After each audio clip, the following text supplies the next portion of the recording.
Alright guys, so I'm back with part 2 of the front suspension upgrading.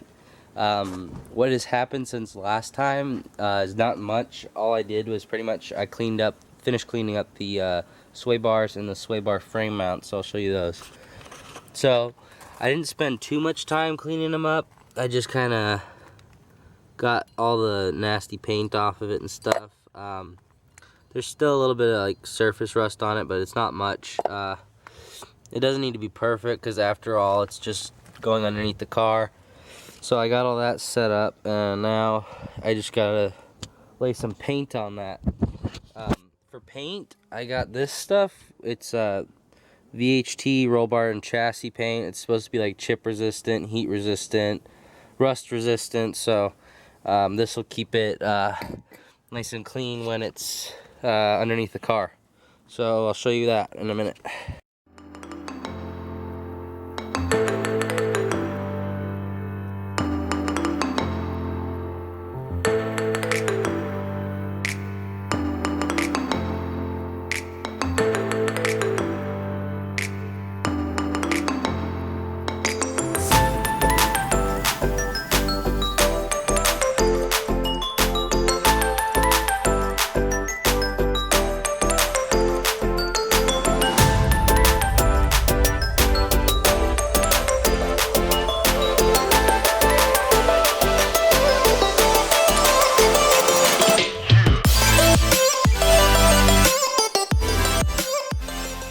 Alright you guys, so I got the sway bar finished painting. As you can see, let me give you a better look at it. Yeah, I got it painted. It's not perfect, but it's good enough for going underneath the car. So that'll be reinstalled towards the end, so I don't want to keep it out of my way. But now I'm pretty much just going to start on continuing the disassembly of the passenger side, so I'm going to show you guys that right now. Alright guys, so first things first, I got to remove this caliper to get it out of the way so when I pull the spindle off, I'm not worried about tugging on the brake lines or anything. So I'm going to unbolt it and I'm going to maneuver it between the spindle and the frame and set it down on this wooden block right here so that it's out of the way and it keeps these brake lines from getting stretched. So I'll do that right now and I'll show you that. So these bolts are really stuck on there, so I'm going to use a breaker bar and a persuader to get those nuts taken off.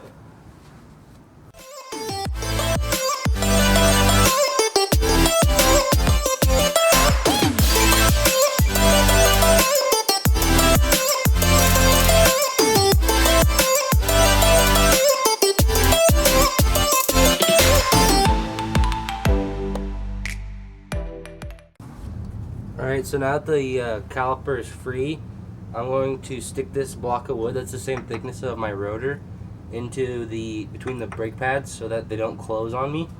So we'll do that right now.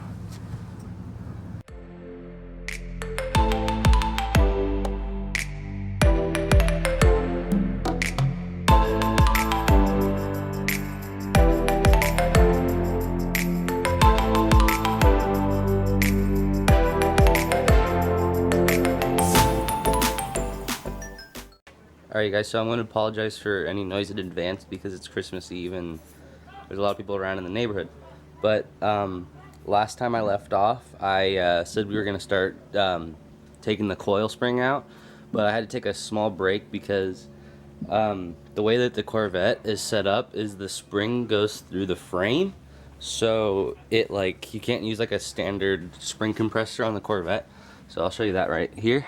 So this is the frame right here, and you can see that the spring goes inside the frame, so you can't get a compressor on the whole spring and compress it so that you could pull it out.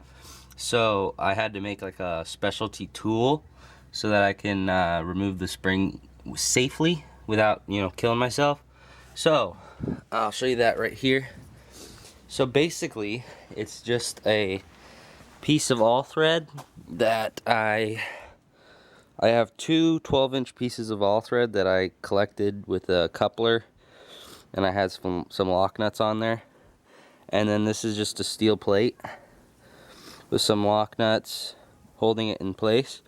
So pretty much what this does is it goes up through the bottom, and then this plate right here kind of contacts the bottom of the coil pocket, if you want to call it that. And then the top goes through where the shock normally goes through, and you put some washers and a nut on the top of it, and you tighten it down a little bit, so it takes the kind of the pressure of the spring off the ball joints and stuff, so that you could unbolt the ball joints and get the spindle off. And then this also allows you to kind of, when you unscrew it, it lets the spring decompress a little bit slower, so it doesn't kind of pop out. So now that I have this tool made, we'll be able to move on to the next step of the project.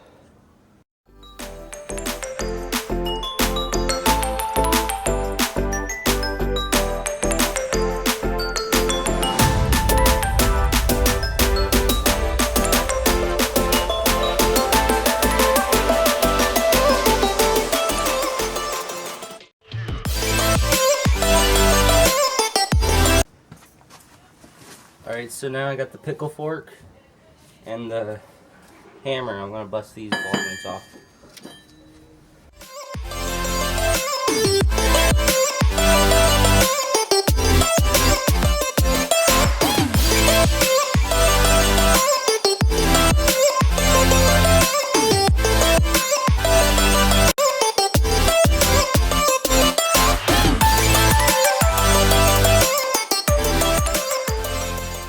Alright, you guys, so I got the swing arm or tie rod end out, so now we just need to start with breaking these ball joints and stuff. Alright, so we got the coil spring out. This is what it is. I initially thought that they were what was it, like a 330 spring, because this is a factory Gymkhana car. So I initially thought that somebody had just put stock Corvette springs in it, and that's why it was lifted up so high. But I think that might just be what it is. But we got the new 550 springs that are a lowering spring as well, so those should lower it. But this is the factory spring that I pulled out, and my tool worked pretty well. We had to take it apart to get it out, but we got the ball joint busted loose. Lowered it down. So now what I'm gonna do is I'm gonna pick this the spindle back up and bolt it onto the upper ball joint, so that I could bust the lower control arm ball joint loose, so that I can take the whole spindle off. So I'm just left with control arms, because I'm gonna have to remove the control arms after that. So yeah, that's what we have so far.